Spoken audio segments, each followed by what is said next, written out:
Tensi politik menjelang pemilu tahun 2024 semakin seru. Beberapa pekan terakhir, isu yang aktual dibicarakan publik tidak hanya seputar siapa yang akan menjadi capres dan cawapres, tetapi soal bagaimana proses pemilu yang ideal. Tepatnya soal sistem pemilu proporsional tertutup. Soal sistem pemilu proporsional tertutup memang masih sekedar wacana semata. Wacana tersebut dilemparkan ke publik oleh Ketua KPU sendiri, Hasyim Asyari. Seperti biasa, respon publik pun kembali terbagi dua, pro dan kontra. Beberapa anggota DPR RI secara terang-terangan memberikan pembelaan. Ada yang menilai wacana sistem pemilu proporsional tertutup hanyalah peringatan KPU semata, bukan pernyataan liar, mengingat adanya gugatan yang masuk ke MK sehingga ada kemungkinan pemilu digelar secara proporsional tertutup. Lantas, apa sih sistem pemilu proporsional tertutup dan terbuka? Apa saja kelebihan dan keuntungannya? Kita akan kupas bersama secara bernas dan tuntas. Negara kita mengenal dan pernah menjalankan dua sistem pemilu, yaitu proporsional terbuka dan proporsional tertutup. Sebelum kita mendalami sistem pemilu proporsional terbuka dan tertutup, kita mencoba mengupas secara jeli tentang sistem pemilu. Menurut lembaran fakta yang diterbitkan oleh Pusat Kajian Politik Universitas Indonesia, sistem pemilu sendiri adalah sistem yang digunakan sebuah negara untuk menentukan tata cara penyelenggaraan dan penentuan hasil pemilu. Sistem pemilu juga disebutkan sebagai alat untuk menyeleksi para pengambil keputusan melalui cara yang disepakati dan sah. Sistem pemilu diterapkan ketika masyarakat menjadi terlalu besar bagi setiap warga negara untuk ikut terlibat dalam setiap pengambilan keputusan. Nantinya suara yang dihasilkan lewat pemilu diterjemahkan menjadi kursi-kursi yang dimenangkan dalam parlemen oleh partai-partai serta para kandidat. Sementara itu, sistem pemilu proporsional sendiri adalah sistem di mana persentase kursi kandidat yang dibagikan kepada setiap partai politik atau parpol disesuaikan dengan jumlah suara yang diperoleh oleh setiap parpol. Menurut Badan Pengawas Pemilihan Umum atau Bawaslu, para pemberi suara dalam sistem pemilu proporsional akan memilih parpol bukan calon perseorangan seperti dalam sistem distrik. Reformasi yang terjadi tahun 1998 memberi banyak perubahan dalam politik kita. Salah satunya adalah dalam hal pemilu. Setelah era reformasi, sistem pemilu proporsional terbuka diterapkan di Indonesia dan dimulai dalam pemilu 2004 untuk memilih anggota legislatif pusat dan daerah. Masih menurut Bawaslu, sistem pemilu proporsional terbuka sendiri adalah sistem di mana pemilih mencoblos atau mencentang parpol dan calon bersangkutan sehingga dapat memilih langsung calon legislatif yang dikehendaki untuk duduk menjadi anggota dewan. Selain itu, sistem pemilu proporsional terbuka memungkinkan pemilih untuk ikut serta dalam proses penentuan urutan calon partai yang dipilih. Ini tentu berbeda dengan sistem pemilu proporsional tertutup, di mana pemilih hanya bisa mencoblos atau mencentang parpol. Melalui sistem ini, individu yang akan duduk di kursi parlemen akan ditentukan oleh parpol yang terpilih. Setiap sistem pemilu memiliki kelebihan dan kekurangannya masing-masing.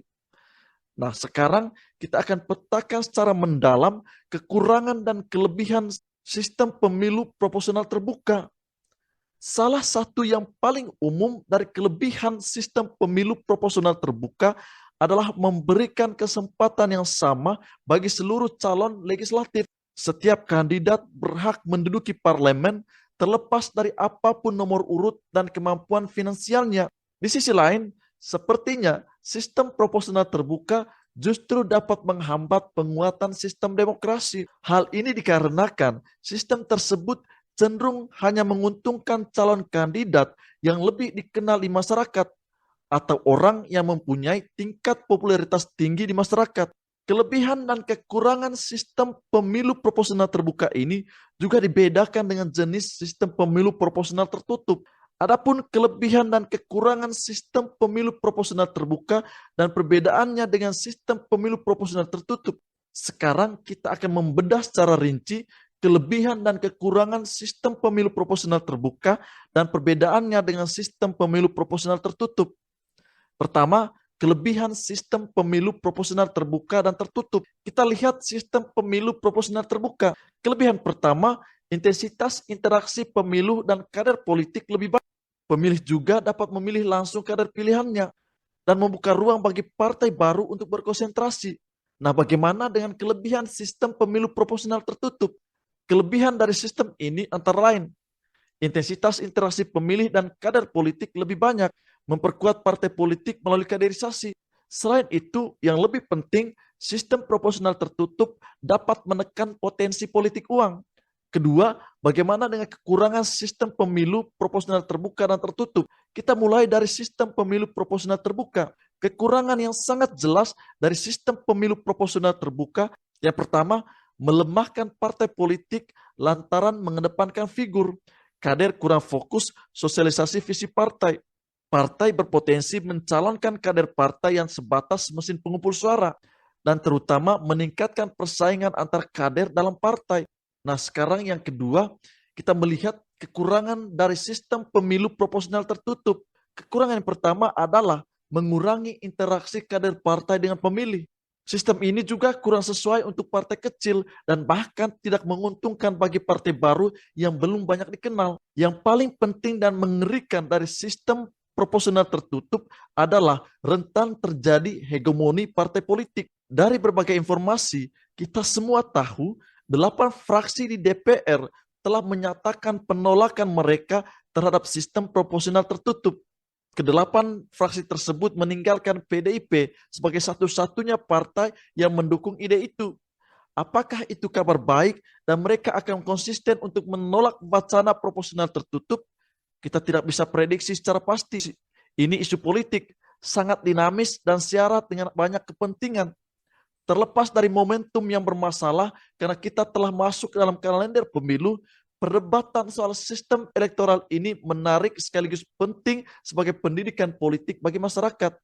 Ahli hukum, politikus, serta pengamat politik telah banyak memberikan argumen untuk memperdebatkan persoalan ini, mulai dari persoalan konstitusionalitas hingga isu manuver penguasa. Hanya saja masih sedikit yang memberikan perspektif pada publik dalam sudut pandang keilmuan politik. Polemik tentang sistem pemilu proporsional terbuka dan tertutup tentu pasti terus berlanjut. Politisi dan netizen kita akan selalu memperdebatkan tema ini. Sesuatu yang baik sekali dalam demokrasi. Tetapi kita mesti jeli dan teliti untuk mendalami informasi mana yang layak dibaca dan dicerna serta disebarkan. Perdebatan dan polemik mesti berdasarkan data dan argumen, bukan sentimen. Argumen yang jelas dan bernas akan menghasilkan diskusi dan polemik yang berguna. Indonesia membutuhkan argumentasi yang bernas. Tolak sistem pemilu proporsional tertutup.